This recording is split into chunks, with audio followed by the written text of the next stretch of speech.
Hello everyone. चलिए आज की क्लास हम शुरू करेंगे। पहला प्रश्न देखिए।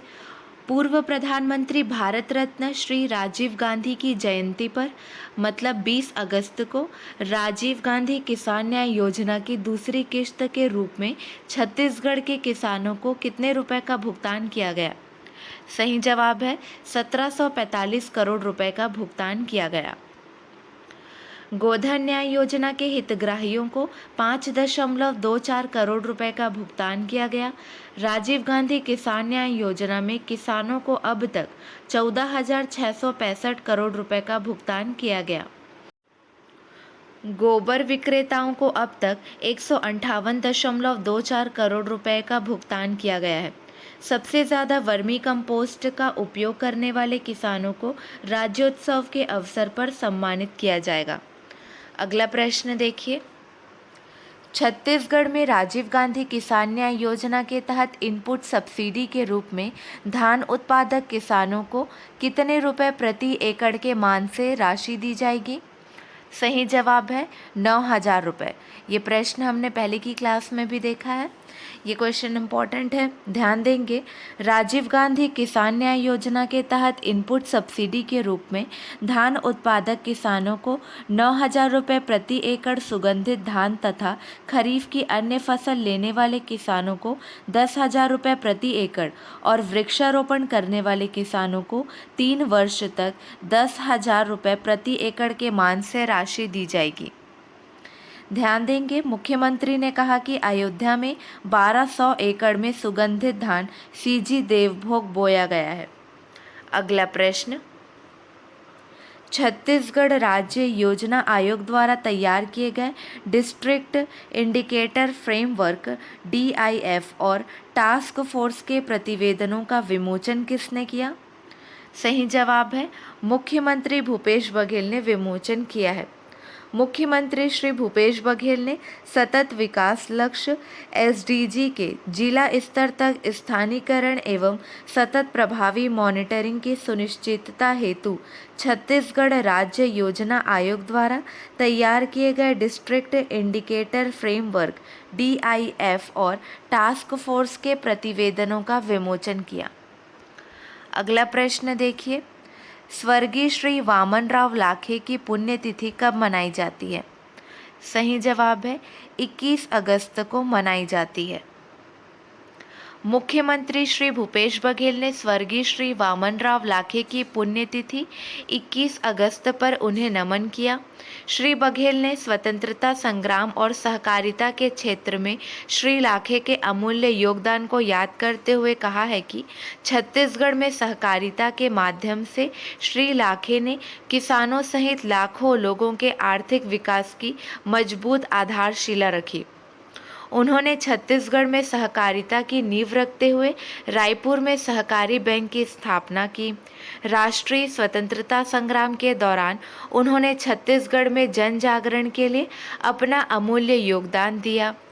खादी के प्रचार प्रसार के साथ शिक्षा के विकास के लिए भी वे सक्रिय रहे। वे आजीवन सहकारी संगठनों की मजबूती के लिए लगे रहे। उनके प्रयासों का ही परिणाम है कि आज सहकारिता के माध्यम से लाखों लोगों के रोजगार और आगे बढ़ने का सपना सच हो रहा है। अगला प्रश्न है। छत्तीसगढ़ में कहाँ महिला सशक्तिकरण और जागरूकता को लेकर महिलाओं के सम्मान में बढ़ाइए एक कदम नारी शक्ति की ओर पैदल सद्भावना मार्च का आयोजन किया गया? सही जवाब है राजनांदगांव पुलिस द्वारा। राजनांदगांव पुलिस द्वारा जिला मुख्यालय राजनांदगांव में इसका आयोजन किया गया। महिलाओं, बच्चों और पुरुषों ने बढ़ चढ़कर भागीदारी की। अगला प्रश्न है। छत्तीसगढ़ के किस जिले में शिक्षा की गुणवत्ता को बेहतर करने के लिए हमर लक्ष्य अभियान शुरू किया गया है? सही जवाब है ऑप्शन 1 उत्तर बस्तर कांकेर। छत्तीसगढ़ के उत्तर बस्तर कांकेर जिले में शिक्षा की गुणवत्ता को बेहतर करने के लिए हमर लक्ष्य अभियान शुरू किया गया है। अगला प्रश्न है। ये क्वेश्चन बहुत इम्पॉर्टेंट है, ध्यान देंगे। छत्तीसगढ़ मुख्यमंत्री भूपेश बघेल कब खैरागढ़ गंडई छुई खदान जिले का उद्घाटन करेंगे? सही जवाब है 4 सितंबर 2022 को उद्घाटन करेंगे। ध्यान दीजिए, 2 सितंबर को मोहला मानपुर अंबागढ़ चौकी और 4 सितंबर को खैरागढ़ गंडई छुई खदान जिले का उद्घाटन मुख्यमंत्री भूपेश बघेल करेंगे। अगला प्रश्न, चलिए कुछ प्रश्नों का रिवीजन करेंगे। यूनिसेफ द्वारा छत्तीसगढ़ में कौन सा अभियान चलाया जा रहा है? सही जवाब है रोको औ टोको अभियान चलाया जा रहा है। इस अवसर पर मुख्यमंत्री भूपेश बघेल ने रोको औ टोको अभियान की काफ़ी टेबल बुक का भी विमोचन किया। मुख्यमंत्री श्री भूपेश बघेल के नेतृत्व में छत्तीसगढ़ सरकार और यूनिसेफ नागरिकों के सशक्तिकरण के लिए मिलकर जन जागरूकता अभियान चलाएंगे। इसमें स्वास्थ्य, शिक्षा, पोषण, स्वच्छता और सामाजिक सुरक्षा की योजनाओं पर फोकस होगा। मुख्यमंत्री को अभियान हेतु यूनिसेफ ने 1100 से अधिक संचार उपकरण सौंपे। अगला प्रश्न है, छत्तीसगढ़ शासन और किसके मध्य नवा रायपुर में विद्युत उपकरणों के टेस्टिंग के लिए राष्ट्रीय स्तर पर की प्रयोगशाला तथा परीक्षण केंद्र की स्थापना हेतु MOU पर हस्ताक्षर किए गए? सही जवाब है बेंगलुरु। छत्तीसगढ़ ऊर्जा विभाग के सचिव अंकित आनंद और CPRI के एडिशनल डायरेक्टर श्री BA सावले ने MOU पर हस्ताक्षर किए। छत्तीसगढ़ शासन द्वारा प्रयोगशाला के लिए 10 एकड़ जमीन दी गई। क्षेत्रीय टेस्ट प्रयोगशाला मध्य भारत की सबसे वृहद प्रयोगशाला होगी। अगला प्रश्न है, छत्तीसगढ़ से किसने स्वतंत्रता दिवस पर यूरोप के सबसे ऊंची चोटी माउंट एल्ब्रूस पर तिरंगा फहराया? सही जवाब है अंकिता गुप्ता ने तिरंगा फहराया। छत्तीसगढ़ की बेटी अंकिता गुप्ता ने 15 अगस्त को स्वतंत्रता के अमृत महोत्सव के गौरवशाली अवसर पर यूरोपीय महाद्वीप की सबसे ऊंची चोटी माउंट एल्ब्रूस पर मुख्यमंत्री श्री भूपेश बघेल द्वारा दिया तिरंगा फहराया। अंकिता गुप्ता मूलतः कवर्धा की रहने वाली है। कवर्धा का नाम अब कबीरधाम हो गया है। वर्तमान में वह कबीरधाम जिले में पुलिस विभाग के अंतर्गत आरक्षक के पद पर कार्य कर रही है।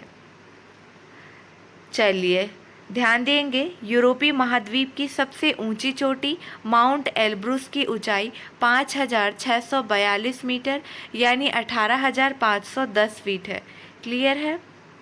छत्तीसगढ़ राज्य सरकार द्वारा अंकिता को यूरोप में पर्वतारोहण में शामिल होने के लिए 5 लाख रुपए की आर्थिक सहायता दी गई है। अगला प्रश्न है, सूरजपुर विकासखंड के ग्राम खरसूरा स्थित गौठान को राज्य शासन ने उत्कृष्ट गौठान की श्रेणी में रखते हुए गौठान समिति को कितने रुपए का पुरस्कार दिया है? सही जवाब है 25,000 रुपये का पुरस्कार दिया है। इसके अलावा समिति के अध्यक्ष शिवलाल पैकरा व ग्राम पंचायत के सरपंच श्री मनबोधराम पैकरा को प्रशस्ति पत्र से सम्मानित किया गया है। खरसूरा गौठान में अब तक 7,230 क्विंटल गोबर खरीदी हो चुकी है, जिससे 11 साल क्विंटल बर्मी खाद और 1678 क्विंटल सुपर खाद का उत्पादन हो चुका है। अगला प्रश्न है, निम्न में से कौन सा जिला हमर बैंक हमर दुआर के लिए सेमीफाइनल लिस्ट में शामिल हुआ? सही जवाब है धमतरी। धमतरी जिला हमर बैंक हमर दुआर के लिए सेमीफाइनल लिस्ट में शामिल हुआ। उक्त नवाचार के लिए कलेक्टर को डिजिटल फाइनेंशियल लिटरेसी थ्रू हमर बैंक हमर द्वार के लिए सेमीफाइनल लिस्ट में शामिल होने के लिए अवार्ड के तौर पर इस कोर्ट ऑर्डर ऑफ मेरिट के द्वारा सर्टिफिकेट प्रदान किया गया।